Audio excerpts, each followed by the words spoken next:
Hi welcome to village Siri cooking. ఈ ఛానల్ని ఆదరించిన ప్రతి ఒక్కరికి మా హృదయపూర్వక నమస్కారములు. ఇవాళ చాలా మంచి రెసిపీతో మీ ముందుకు వచ్చాను. చాలా అంటే చాలా బాగుంది. ఈ విధంగా మన ఆంధ్ర స్టైల్ గోంగూర పచ్చడి చేసి రుచి చూసిన వాళ్ళు ఎంత బాగుందని మీరే అంటారు. ఎంత బాగుందంటే అంత బాగుంది. ఒక్కసారి ఈ విధంగా ట్రై చేసి చూడండి. మన ఆంధ్ర స్టైల్ గోంగూర పచ్చడి మజాకనే మీరే అంటారు. అంత బాగుంది.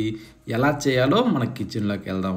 ముందుగా ఏం చేయాలంటే గోంగూరను తీసుకునేసి ఈ కాడలు అలాంటివి లేకుండా శుభ్రంగా ఆకు వరకు ఒలుసుకొని దీన్ని మనం ఏం చేయాలంటే శుభ్రంగా నీళ్ళలో వేసి బాగా కడగాలి. బూజు కానీ ఇలాంటి ఏ ఆకుల మీద గుడ్లు కూడా ఉంటాయండి, అవి కూడా లేకుండా శుభ్రంగా రెడీ చేసి పెట్టుకొని ఇప్పుడు వీటిని పక్కన పెట్టి స్టవ్ మీద ఒక కడాయి పెట్టుకొని కొద్దిగా నూనె వేసుకోవాలి. నూనె వేసిన తర్వాత దాంట్లో ఒక చిన్న కప్పు వేరుశెనగపప్పు కూడా దాంట్లో వేసుకునేసి ఇప్పుడు ఈ వేరుశెనగపప్పుని మంట మీడియంలో ఉంచుకునేసి ఇలా ఎర్రగా వేగనివ్వాలి. ఇలా ఎర్రగా వేగిన దాంట్లో ధనియాలు 1 టేబుల్ స్పూన్ వేసుకొని జీలకర్ర సగం టేబుల్ స్పూన్ వేసి ఒక 10-12 ఎండుమిరపకాయలు వేసుకొని ఈ టైప్లో మనం కలబెడుతూ బాగా వీటిని కూడా ఎర్రగా వేగనివ్వాలి. ఇవి ఎండుమిరపకాయలు ఏంటంటే మాడకుండా ఈ టైపు మంచి కలర్ వచ్చే విధంగా మనం ఫ్రై చేసుకోవాలి. ఇలా ఫ్రై చేసిన వాటిని తీసి ఒక ప్లేట్లోకి వేసుకోవాలి. ఇవన్నీ ప్లేట్లోకి వేసిన తర్వాత మళ్ళీ అదే కడాయిలోనే మరి కొద్దిగా నూనె వేసుకునేసి ఆ తర్వాత ఫ్రెష్గా రెడీ చేసి పెట్టిన ఈ గోంగూర ఆకులన్నింటినీ దాంట్లో పెట్టేసుకోవాలి. ఆ తర్వాత కట్ చేసి పెట్టిన టమోటాలు అవి ఒక 2 మంచి ఎర్రటి పండ్లు కట్ చేసి దాంట్లో పెట్టుకునేసి ఈ టైప్లో కిందకి మీదకి తిరిగేసుకుంటూ దీన్ని మనం బాగా వాడుకోవాలి. ఒకవేళ దీంట్లో ఆయిల్ శాతం సరిపోలేదు అనుకుంటే కాసిన్ని నీళ్లు పోసుకోవాలి తప్ప ఆయిల్ ఇక అవసరం లేదు. ఓకేనా? ఈ టైప్లో దీన్ని బాగా కలుపుతూ ఇలా ఉడికేటప్పుడు నీరు శాతం అదే తానంతట తానే వస్తుంది. గోంగూరలో నుంచి ఈ టైప్లో వస్తుంది. ఇప్పుడు ఆ నీరు శాతం కూడా ఇనికే టైప్లో మనం బాగా కలబెడుతూ దీన్ని బాగా ఈ విధంగా వేగనివ్వాలి.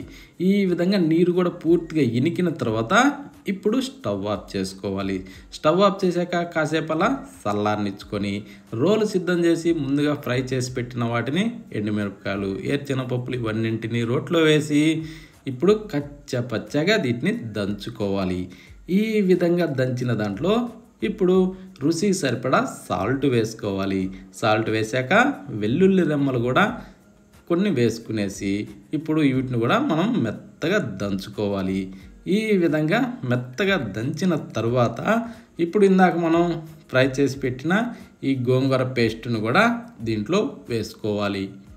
ఈ విధంగా గోంగూర పేస్ట్ మొత్తం దాంట్లో వేసిన తర్వాత ఇప్పుడు ఏం చేయాలంటే కొంచెం గంటితోని కిందకి మీదకి మనం బాగా ఇలా తిరిగేసుకోవాలి. ఎందుకంటే దంచినప్పుడు అడుగున ఓన్లీ ఈ కారం అతుక్కుపోయి ఉంటుంది కాబట్టి ఇలా తిరిగేసుకుంటే మొత్తం బాగా మిక్స్ అవుతుంది.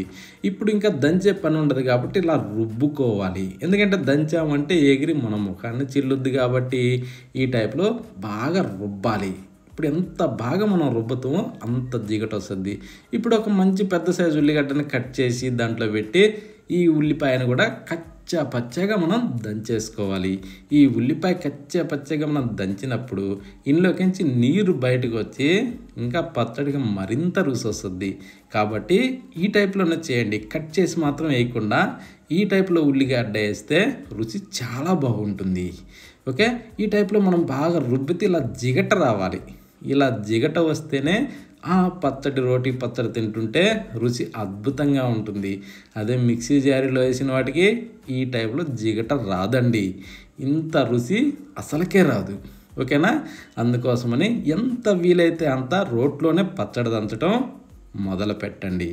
ఈ విధంగా దంచిన దాన్ని మొత్తాన్ని తీసి బౌల్లో వేసుకునేసి ఇంకా రోట్లో కొద్దిగా నీళ్ళు కూడా పోసి తొలిపి ఆ బౌల్లో వేసుకోవచ్చు. ఇప్పుడు స్టవ్ ఆన్ చేసి కడాయి పెట్టి దాంట్లో కొంచెం నూనె వేసుకోవాలి. ఒక 2 గంటలు. ఇప్పుడు నూనెను కాస్త వేడెక్కనిచ్చి తాలింపు గింజలు 1 టేబుల్ స్పూన్ వేసుకొని ఆ తర్వాత వెల్లుల్లి రెమ్మల్ని ఇలా ముక్కులు పొడిసి వేసి ఇప్పుడు కొంచెం అలా వేగనివ్వాలి. ఇలా కొంచెం వేగిన దాంట్లో ఇప్పుడు ఏం చేద్దామంటే చిటికెడు ఇంగు పొడి వేసుకొని ఒక 2 లేదా 3 ఎండుమిరపకాయలని కూడా దాంట్లో వేసుకొని 4 రెమ్మల కరివేపాకు అలా దూసి వేసి కొంచెం చిటపటలాడనివ్వాలి. ఈ విధంగా లైట్‌గా చిటపటలాడిన తర్వాత అంటే మాడకుండా చూసుకొని ఇప్పుడు రోట్లో దంచిన ఆ పచ్చడి మొత్తాన్ని దీంట్లో వేసేసుకొని వెంటనే స్టవ్ ఆఫ్ చేసుకోవాలి. ఆ వేడి నూనెతోనే ఈ పచ్చడి మాగిపోతుంది. ఓకేనా? ఇక నుంచి స్టవ్ ఉండే అవసరం లేదు. ఇప్పుడు ఈ టైప్ మనకి వేడి నూనెలోనే ఇలా తిరగేసుకుంటూ దీన్ని బాగా కలుపుకోవాలి. ఈ ఆయిల్ మొత్తం ఈ చట్నీ పీల్చుకునే విధంగా ఈ విధంగా కలుపుకోవాలి. ఈ విధంగా కలిపిన తర్వాత ఇప్పుడు వేడిగా మనం సర్వ్ చేసుకొని అంటే వేడి అన్నంలోకైనా సరే, రాగి సంగట్లోకైనా సరే, ఇలాంటి వాటన్నింటిలోకి ఇంకా బిర్యానీ చేస్తారు కదా, అలా బిర్యానీలోకైనా సరే వెజ్ దాంట్లోకి ఇలా సర్వ్ చేసుకొని తినాలండి. రుచి మాత్రం అద్భుతం అండి. అప్పుడు అంటారండి గోంగూర పచ్చడి అంటే ఇంత బాగుందా అని. ఓకేనా? ప్రతి ఒక్కరు ఖచ్చితంగా ట్రై చేయండి. సూపర్ టేస్టీగా ఉంది.